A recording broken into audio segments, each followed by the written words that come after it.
Thank you to Ellen Epstein for leading the end of the Torah service. She'll be back to lead Musaf.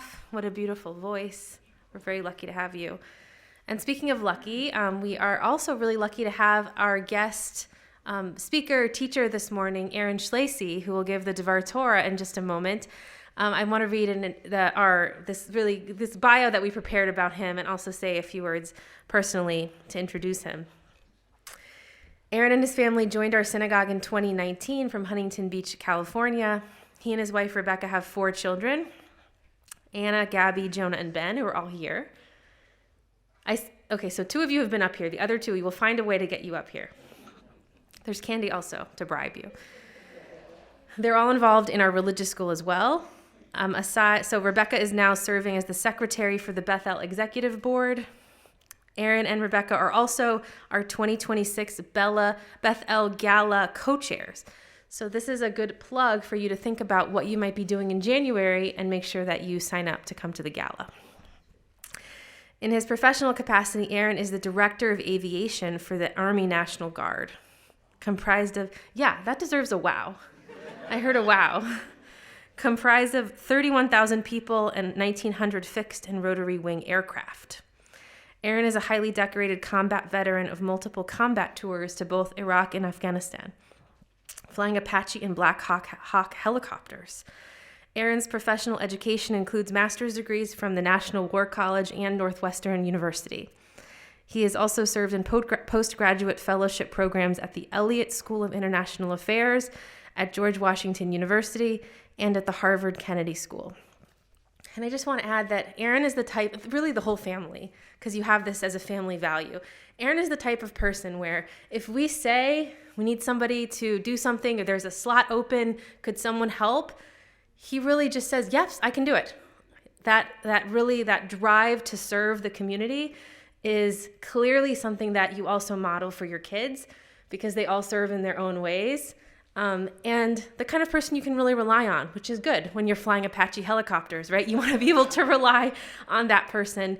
And also I would say with all of his incredible skill that elicits a wow when you hear of it, one of the most humble people you'll meet. And so we're really looking forward to hearing your words. Aaron Schilleci.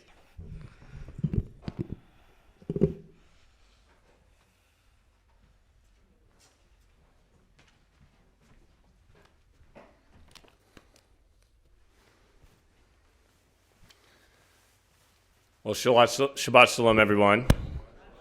And thank you, Rabbi Megdal, for the incredibly gracious interview and proving that this shul is a glutton for punishment, as you are stuck with me for 2 years in a row. In all honesty, I'm grateful for this opportunity to share in some Torah Fu learning this morning, and more grateful for the unbelievable community which this congregation has provided Rebecca, the kids, and I since we moved here in summer 2019 when things were a little more normal. I learned a valuable lesson from one of my dear friends viewing the live stream here right now, a rule that this synagogue is that you get what you give. And let me tell you that my family has gone from feeling alone and unafraid to immersed and warmly embraced by a legion of friends and family and community. So if you are feeling like you don't know someone or you see someone that you don't know, introduce yourself, because in a couple of years, you too may be speaking to the chair of some gala someday. An absolutely shameless plug, as the rabbi mentioned, for the gala, so clear your evening on the 24th of January next year, because you'll be here with us at Bethel celebrating your night out, because it's going to be epic. So now back to Devaring. As I like to do when in shul, surrounded by friends, the hint of peaceful emotions, I like to close my eyes and breathe. I ask that you take a moment by joining me by closing your eyes. Take a deep breath. Exhale. You need to keep doing this. With your eyes closed, visualize what makes you peaceful. I'm not talking about Happy Place from Happy Gilmore. I'm talking about where you can simply exhale and be here. Be present. Be ready to Shema, because that's one of the topics we're going to discuss today. Deep breath. Exhale. And please open your eyes. All right, we're good? All right, let's do this. So we picked or landed on Parsha V'Ektanan this week, which honestly could have been written for 2025. And I must share, this Torah portion is about some big feelings. Some disappointment, some leadership stress, some national level anxiety, leadership dealing with transitions, and the next generation preparing to take the wheel. Does any of this sound familiar? We've been here before, in the Torah and in the news cycle. Let's start with the emotional centerpiece of this parsha. Moses is begging God to let him enter the land of Israel. After leading the Israelites for 40 years, through plagues, rebellions, hunger, thirst, enough communal complaints to make the waitstaff at Cafe Milano quit, Moses is told, no, you're not going. To which Moses decides to talk about this for the next entire chapter. So the word V'Ektanan actually comes from the root Hanan, meaning grace. It implies simply that Moses isn't demanding, he's pleading humbly. It's not entitlement, it's more desperation. It's a spiritual equivalent of asking someone you really like to the prom and getting straight up rejected, which actually happened to me, a little known fact. Moses does not stop. He continues to plead again and again. And then God responds with one of the most abrupt divine shutdowns in the Torah. Ravach, enough. Speak to me no more on this matter. Basically, this conversation is over, and Moses is pretty much ghosted by God. Now let's tie this into 2025. We're living through a time of massive friction, emotionally and politically. We've got a contentious administration whose actions, intentionally or not, deliberately affect my friends and colleagues sitting here right now in our synagogue. We've got anti-Semitism on a global scale and a war in Israel still raging. And frankly, a ton of other stuff to fear about in the future. Our kids, AI, China, plastic in oceans, climate change, Iran, drone wars, rage, Ukraine. There's a therapist at the end of this.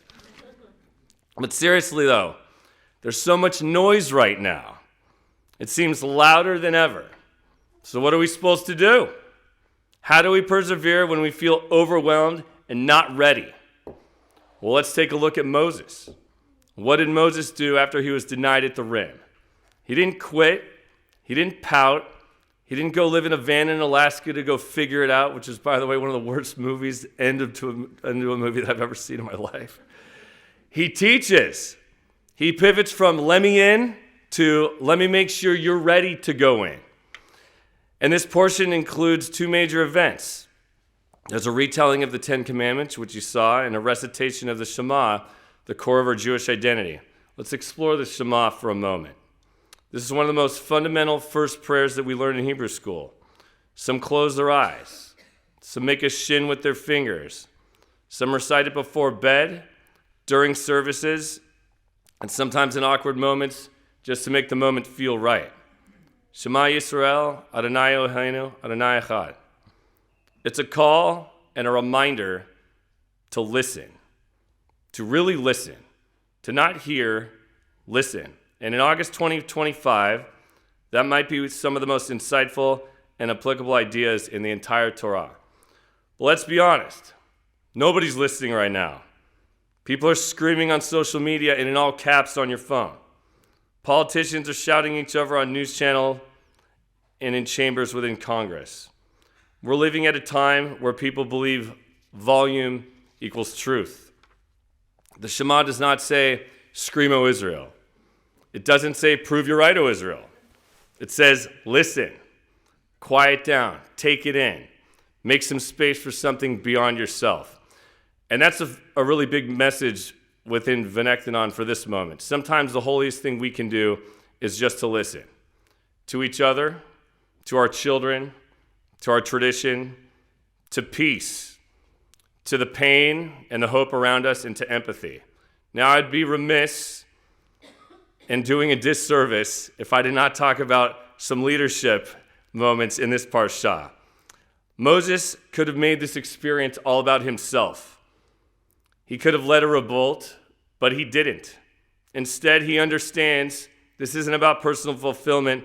This is about communal continuity, a profoundly Jewish idea, especially in our brand of Judaism, where we take the weight of tradition seriously, but have learned to make space for evolution. We don't have prophets anymore. We have people, rabbis, educators, parents, teens, all trying to keep this Jewish thing going, even when we don't always get the outcomes that we want. And that's the essence of this leadership lesson, planting seeds for the trees that you may not see grow tall in your lifetime. And that's Moses' legacy. And honestly, when you see 15 bar and bat mitzvah devars in the span of 5 months, that transcendent message in leadership is not too far off of Moses' message. So let me leave you with a few takeaways from Vanektanon that speak directly to right now. You don't have to reach the destination to live a meaningful journey. Moses never steps foot in the land of Israel, but in fact, he's the reason we got there. The legacy isn't about awards, accolades, or achieving everything in our lives. It's about teaching, loving, and building for those who will. Listening is not passive. It's active and it's sacred.